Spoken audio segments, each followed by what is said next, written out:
Hello everyone, my name is Patrick Jones and I am the Finance Director Treasurer here in the City of Marlborough. The purpose of the Finance Director position is to maintain oversight of the city's financial well-being and stability in concert with the Mayor and City Councilors, as well as manage the city's day-to-day financial operations. The Finance Director work includes overseeing all the citywide payroll systems, which are a big portion of both the city and schools' budgets. Budgets are a critical tool in managing municipalities. I like to equate the budget process to a three-legged stool, with the three legs being the Capital Improvement Plan or CIP budget, the Revenue and Expenditure Forecast, and the operating budget. The CIP budget usually includes one-time large purchases and identifies a revenue or borrowing source for each of those items. A borrowing source could be a bond, which is usually obtained and paid back over a long-term period of time. A ban, which is obtained for short-term borrowing, and a ban is an acronym for a bond anticipation note. The Finance Director is responsible for all borrowing of funds for capital projects. Next is the Revenue and Expenditure Forecast. This illustrates whether we are meeting our financial goals, which we set and revisit regularly. A revenue and expenditure forecast allows the community to look over the horizon, a glimpse into the near future, to determine what the budgetary position will be over the next 5-year period. Lastly, there is an operating budget, which is a policy document allocating your tax dollars received to the expenditures or benefits returned to you as a community. As an approved budget, it matches revenues and appropriations, becomes a one-year law. This time frame is identified as a fiscal year or a budget year. The budget identifies how revenue is to be expended that year, and any variation to the budget must be approved by the mayor and/or city council. Our budget year goes from July 1st through June 30th of the following year. Mass General Law, Chapter 40 requires that we go into a new year with a balanced budget. A large portion of the budget involves tax revenue. Your tax dollars, which are collected by 3 departments that my position oversees. These are the Assessor, Collector, and Treasury departments. To go into further detail, I am passing this portion of the presentation over to my Assessor's office. Hello, my name is Patty Mespelli, and I am the Head Clerk in the Assessor's office. I share the responsibilities of the department with the Assessor, Senior Clerk, Property Inspector, and several third parties with supporting functions. In addition, the Board of Assessors has 3 members who attend regular meetings. One of the primary functions of the Assessor's office is to determine the value of real and personal property according to Department of Revenue guidelines. Real property refers to real estate, which can be improved with houses, condominiums, office buildings, retail plazas, or industrial warehouses, as well as undeveloped land. Personal property refers to the furniture, fixtures, equipment, and machinery used in the course of business, as well as motor vehicles. Each fiscal year, values are applied to ensure that the city's total property tax liability is distributed equitably and impartially among the tax base.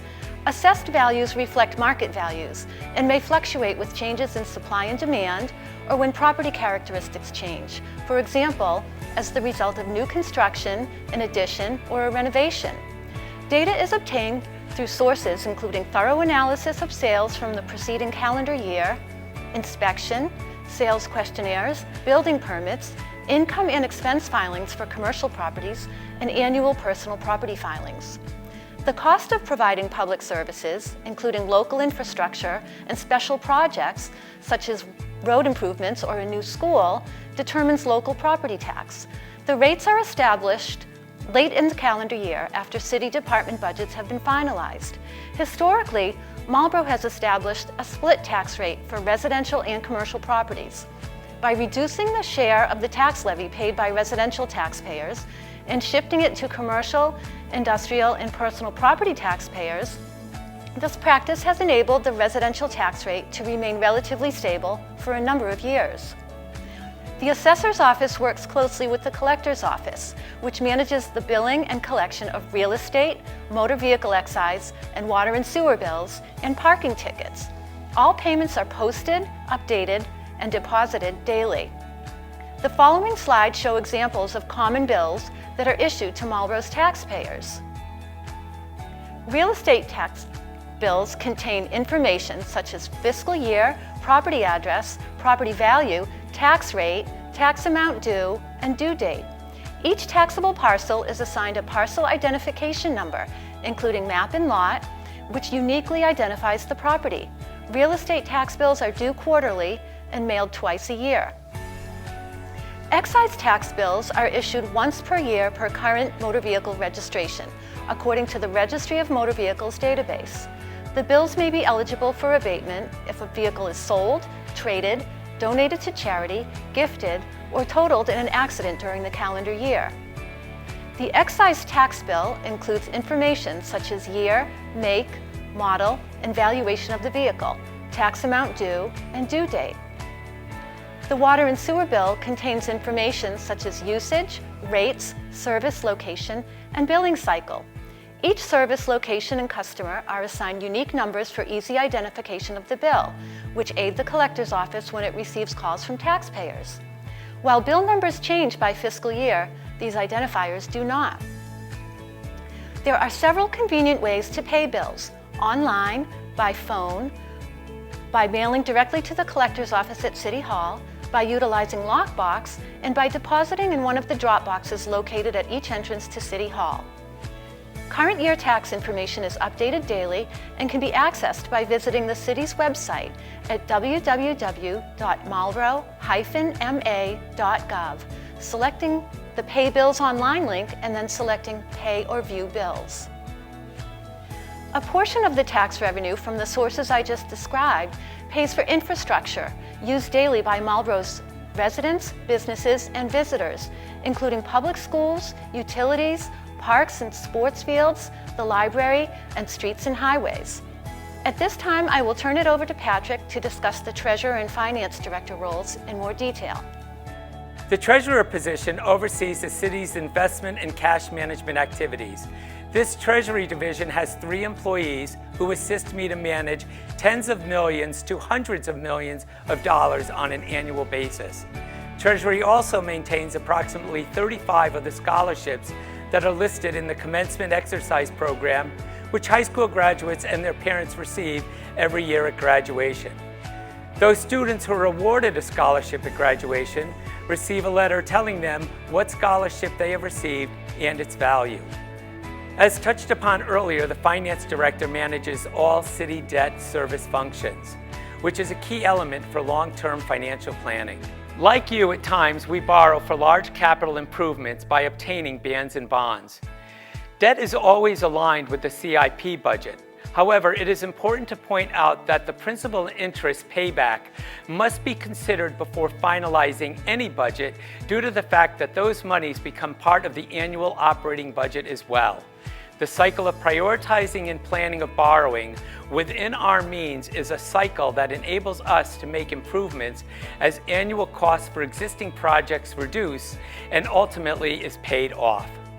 Now, Patty will take a few moments to share with you some of the responsibilities and functions of the assessor's duties. In addition to property assessment, the Assessor's Office also administers tax exemption programs to reduce the tax liability for qualifying property owners, including seniors, veterans, and the blind. Eligibility requirements, including income and asset thresholds, are available by contacting our office. Other functions of the Assessor's Office include administration of the Chapter Land Program, which allows for a reduction in value of qualifying land used for agricultural, horticultural, recreational, or forest land purposes.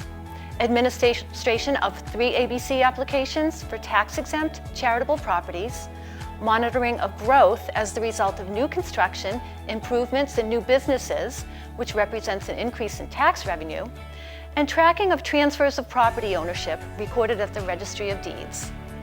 The Assessor's Department frequently interacts with the Building and Zoning Departments on issues related to building permits, certificates of occupancy, abutters list, and legal use according to the city's zoning bylaws. And the Engineering Department with matters related to subdivision and combination of parcels, street addresses, and the Geographical Information Survey, or GIS, which contains assessment data for every property in Marlboro.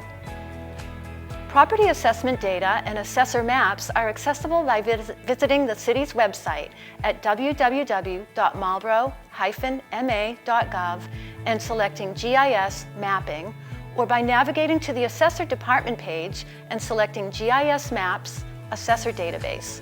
The Assessor's Office is happy to assist you with any questions you may have, including those regarding the assessment of your property, your real estate tax bill, your motor vehicle excise tax bill, and tax exemption programs. Please feel free to contact our office anytime during normal business hours. All of the Finance Department's work is in parallel with the City Auditor's Office, which results in an additional layer of security for you, the citizen. It is important to point out here that, again, state and local laws and ordinances create specific responsibilities as it relates to serving the public. The separation of power ensures no one person or department could ever become too powerful. The departments within the finance group work with the auditor's office in a way that each of the divisions and each of our tasks do deliberately intercept with the auditor's functions, which ensures that we are being reviewed on an ongoing basis and on a thorough basis during the regular course of business. Specifically, our system of checks and balances is intended to make sure that no department of the city is allowed to exceed its responsibilities, guards against fraud, and allows for the timely corrections of errors and omissions. Indeed, the system of checks and balances acts as sort of a sentry over the separated powers, balancing the authorities of each department. In practical use, the authority to make a given action rests with one department, while the responsibility to verify falls on the auditors. One matter of great importance to you as a resident is our diligence to revisit and stay on top of checks and balances to ensure that your tax dollars are spent according to the laws and controls put in place, and also to ensure that your personal information is protected. Lastly, we have some funds in reserve in case of emergency. This also ensures that we remain financially healthy and are able to sustain a successful city. I want to thank you for your interest in the program and invite you to reach out to any of our finance departments in the future if you need any assistance or have any questions. Be well and stay safe.